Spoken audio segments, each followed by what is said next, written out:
Wat 'n wonderlike voorreg om 'n nuwe kerklike jaar binne te gaan. Welkom in die seisoen van Advent. Advent beteken koms, aankoms. 'n Christus wat aan die kom is na hierdie wêreld. Ons word geroep om wakker te word en te luister, om wakker te word en te sien. Wat wil die Here vir ons wys? 'n Nuwe lewe, 'n nuwe wêreld, 'n ander manier van leef, vryheid van die mag om altyd meer te wil hê. Word wakker, word wakker. Hoor die uitnodiging wat al eeue weer klink, omhels die weg van Christus en ontdek ware vryheid. Die woorde van Anne Siddle.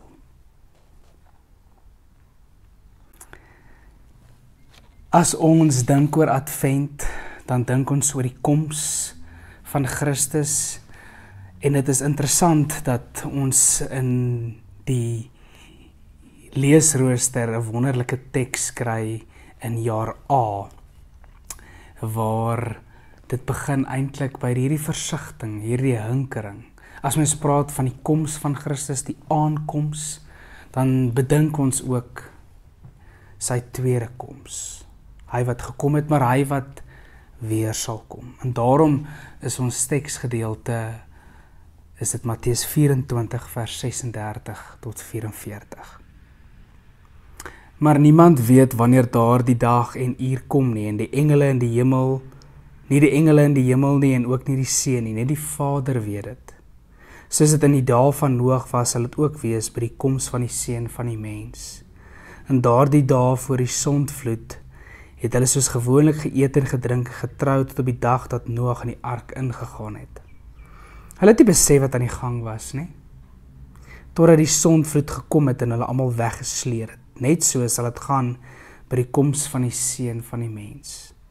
Dan sal twee mense op die land werk, die een sal saamgeneem en die ander een agtergelaat word. Twee vroue sal by die meelkoring maal, die een sal saamgeneem en die ander een agtergelaat word.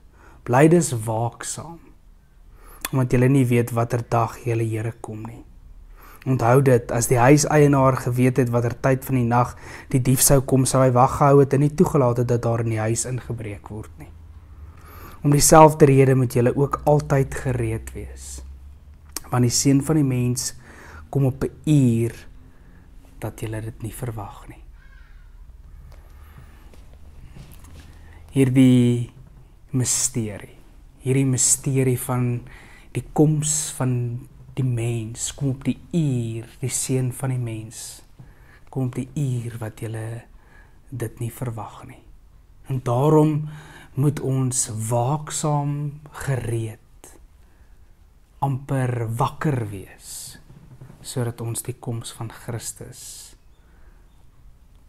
amper inwag. En wanneer jy so met die gewone gang van jou lewe met iets besig is, en iets gebeur wat jy totaal en al nie beplan het dat dit sou gebeur nie.